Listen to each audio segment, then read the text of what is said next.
안녕하십니까. 황태순TV의 황태순입니다. 2021년 5월 14일 금요일 오전입니다. 오늘 오전에 두 가지 여론조사 결과가 나왔습니다. 하나는 리얼미터, 하나는 한국갤럽입니다. 한국갤럽, 매일경제와 MBN 의뢰로 조사한 한국갤럽의 이른바 가상대결, 차기 대통령 후보 간의 가상대결에서 최초로 윤석열 전 검찰총장이 이재명 경기지사에게 패배했습니다. 이재명 씨가 42%, 그 다음에 윤석열 씨가 35.1%가 나왔습니다. 물론 리얼미터에서는 윤석열 45.7, 이재명 35.5로 10.2%포인트 차로 윤석열 전 총장이 이재명 지사를 갖다 오차범위 밖으로 앞서고 있습니다만은 어쨌든 그동안 여론조사에서 각종 여론조사에서 물론 1위를 놓고 여러 사람을 뽑았을 때 1위를 놓고 뭐 한 70 내지 80%는 윤석열 씨가 1등이었고 한 20% 남짓 보면 이재명 씨가 1등인 결과가 나왔습니다만은 가상대결 즉 윤석열 대 뭐 이재명, 윤석열 대 이낙연, 뭐 윤석열 대 정세균 이런 식으로 가상대결을 붙여보았을 때 윤석열 전 총장이 한 번도 진 적이 없었습니다. 그런데 이번에 한국갤럽, MBN과 매일경제 의뢰로 조사한 한국갤럽 조사에서는 그러니까 한 7%포인트 차로 이재명 씨가 앞서는 것으로 최초로 나왔습니다. 왜 그랬을까요? 크게 두 가지라고 봅니다. 하나는 아무래도 윤석열 총장, 윤석열 씨가 힘을 받는 것은 문재인이란 바람이 불어줘야 되고 거기에 뭐 추미애라는 겹바람까지 있으면 더욱더 좋겠죠. 그러나 이번 4.7 재보궐선거를 갖다 거치면서 문재인 대통령에 대한 뭐 국민적 관심도는 현격히 떨어져 있는 게 사실입니다. 특히 지난 5월 10일, 그러니까 며칠 안 됐죠. 이번 주 월요일이죠. 문재인 대통령 여전히 뭐 특별연설 및 취임 4주년 특별연설 및 기자회견을 통해서 정말 내로남불과 그다음에 옹거죽과 그다음에 마치 남의 이야기하듯이 하는 유체이탈 화법 변한 게 없습니다만은 국민들은 그렇게 분노하지 않습니다. 왜? 어차피 문재인이 곧 갈 사람이라고 생각하거든요. 그러니 문재인 대통령에 대한 미움, 문재인 정부에 대한 미움이 예전만 같지 않죠. 그러니 어떻게 보면 윤석열 총장이 그동안 급격히 급상승한 데는 문재인 대통령에 대한 어떻게 미움과 증오 이런 부분들이 크게 작동했던 것이 사실인데 문재인 대통령의 존재감이 점점 떨어지다 보니까 윤석열 씨에 대한 뭐랄까 관심도 또한 함께 떨어지는 어떻게 보면 동기현상, 상관관계를 보이고 있는 것 같습니다. 두 번째는 아무래도 윤석열 총장이 3월 4일 그야말로 전격적으로 검찰총장직을 때려치우고 나와서 국민들의 그야말로 관심을 한몸에 받았죠. 특히 4.7 보궐선거 앞두고 한 두어 차례 걸쳐서 각종 메시지를 냈습니다. 보궐선거의 의미가 무엇이다. 특히 구순이 대신 부친을 모시고 사전투표에 나섬으로써 대중들에게 자기 자신을 노출시켰죠. 그러나 오늘가 5월 14일입니다만 대략 지금 윤석열 씨가 검찰총장을 때려치운 지가 71일이 되는 날입니다. 71일이 되는 날인데 그동안 특히 4.7 보궐선거 이후에는 뭐랄까 한 달이 넘도록 대외 노출이 굉장히 뜸해졌죠. 사실 여론조사라는 것이 좀 인지도 조사, 관심도 조사 아무래도 각종 매체 등을 통해서 많이 노출되면은 사람 눈이 글로 가게 마련입니다. 그런데 윤석열 씨 그동안 노출을 통 안 하고 그래서 나오는 이야기들이라는 것은 전원 그러니까 윤석열의 뭐 지인이다. 윤석열의 뭐 누구다. 이런 식의 사람을 통해서 간혹 이야기들이 흘러나오니 아무래도 윤석열 총장에 대한 윤석열 씨에 대한 관심도가 뚝 떨어지는 것만은 사실입니다. 그렇다면 과연 윤석열 씨 이런 스탠스로 계속 갈 것인가? 저는 그 대목에 있어서 윤석열 씨가 지난 보궐선거 끝나고 했던 말이 참 새삼 떠오릅니다. 윤석열 전 총장 4.7 보궐선거에서 서울과 부산에서 야당이 압승을 거두고 문재인 정부가 엄중한 국민적 심판을 받고 했을 때 주변에서 야당에서 어떻게든 윤석열 씨하고 접촉하려고 많은 애를 썼습니다. 무진 애를 썼습니다. 애쓰는 가운데도 윤석열 씨 입을 꾹 다물고 있었죠. 다만 그 지인을 통해서 나왔던 말이 윤석열 씨가 자기 자신을 규정하기를 나는 지금 동굴 속의 곰이다. 마치 단군 신화에 나오는 쑥과 마늘을 100일 동안 먹어야만이 곰에서 사람으로 변할 수 있다. 라는 그런 말인 듯 알 듯 모를 듯한 이야기를 했었습니다. 그래서 제가 한번 따져봤습니다. 이번 이제 국민의힘이 6월 11일 다음 달 6월 11일 전당대회를 통해서 새로운 당 대표를 선출하게 됩니다. 그런데 묘하게도 그 다음 날인 6월 12일이 윤석열 씨가 3월 4일 검찰총장직을 때려치우고 나온 지 100일이 되는 날입니다. 한마디로 동굴 속 100일이 되는 날이기도 하죠. 그동안 윤석열 씨 쑥과 마늘을 갖다 열심히 들고 계시겠습니다만은 6월 12일, 그러니까 6월 11일 금요일 국민의힘에서 새로운 누군가가 나오겠죠. 그것이 주호영일 수도 있고 김웅일 수도 있고 또 이준석일 수도 있고 또 마침 조금 전 출마 선언한 김은혜 초선 의원입니다만은 김은혜 의원일 수도 있고 누군지 모르겠습니다. 그러나 중요한 것은 뭐냐니까 지금 국민의힘은 6월 11일 전당대회를 앞두고 나름 굉장히 노선투쟁이 심각합니다. 그러니까 우선 영남당이냐 아니냐를 갖고 주호영과 나머지 사람들이 다투고 있죠. 또 과연 이번 당 대표가 좀 경험이 풍부한 사람이어야 되느냐 아니면 좀 신진기해야 하느냐를 갖고 또 노선투쟁이 벌어지고 있습니다. 또 홍준표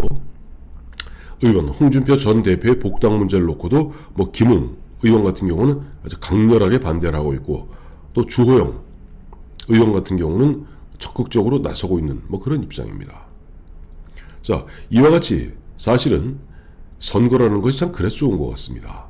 선거라는 큰 장이 벌어지면 그동안 쌓이고 갇혔던 많은 이야기들을 쏟아내고 거기에서 서로 옥신각신 다투고 네가 올리 내가 올리 라고 다투는 가운데 뭔가 가닥을 잡아가기 마련입니다. 즉 지금 현재 언뜻 보기에는 김종인 전 비대위원장 말대로 국민의힘이 주호영이 김웅이 김은혜 이준석이 조혜진이 누구 홍문표 조경태 쭉 나오다 보니까 흔한 얘기로 아사리판 거기다 이 사람이 이 말하고 저 사람 저 말하다 보니까 아사리판이라고 규정하기 쉽사입니다만은 그렇지는 않습니다. 그와 같은 다양한 목소리들이 그야말로 치고 받고 깎고 다듬는 가운데 마지막 결정적으로 전당대회를 통해서 용광로에서 하나의 수많은 물질들이 용광로에 녹아서 하나의 무엇이 나오듯이 나오겠죠. 사실 그렇게 보면 국민의힘이 이번 전당대회를 통해서 하나의 가닥을 잡아야만 윤석열 씨도 문신의 폭이 넓어지는 겁니다. 상대방이 지금 누가 누군지 모르고 정신없이 어수선한데 윤석열 씨 혼자서 깨춤 출 수 있습니까? 그거 안 되죠. 또 하나의 변수가 있습니다. 국민의힘과 이번 4.7 보궐선거에서 이른바 찰떡궁합, 찰떡공조를 해왔던 국민의당 안철수 대표가 조금 보니까 긴 호흡으로 돌아간 것 같습니다. 마침 오늘 5월 11일 이번 수요일날 국민의당에서 공고를 냈습니다. 뭐냐니까 현재 국민의당 같은 경우는 현역 의원은 3명 다 비례대표죠. 그리고 지역위원장이 없습니다. 즉 당협위원장이 없습니다. 전국에 있는 것이라고는 7개 시도당밖에 없습니다. 중앙당과 7개 시도당이 있고 정당법에 의해서 시도당 아래 설치할 수 있게 되어 있는 당협, 국회의원 선거구별로 구성할 수 있는 당협, 지역위원장이라고 하죠. 당협위원장이라도 하고 당협위원장, 지역위원장이 없는 어디 약간 기형적 정당이 국민의당입니다. 그런데 지금 안철수 국민의당 대표 같은 경우는 이번 6월 11일 국민의힘이 새로운 당 대표를 뽑는 것을 알면서도 그 이후에 어차피 국민의힘과 국민의당 간의 통합, 합당의 움직임이 있을 것은 번연한 사실임에도 불구하고 지금 갑작스럽게 그동안 지난해 4.15 총선 때 당을 만들면서 지역위원장, 당협위원장이 없었는데 갑작스럽게 253개, 전국 253개 당협의 지역위원장을 공모했습니다. 5월 21일인가요? 다음 주까지 공모하고 정상적인 정당으로 갖추겠다. 그럼 뭐냐니까 안철수 대표 입장에서는 6월 11일 국민의힘이 새로운 당 대표 체제로 새 출발을 한다고 하여 갑자기 덜렁 합쳐지긴 쉽지 않다는 그런 전제하에 향후 어떠한 형태로든지 합쳐지되 우리도 새를 갖춰야겠다라고 당협을 다시 구성하기 시작하는 겁니다.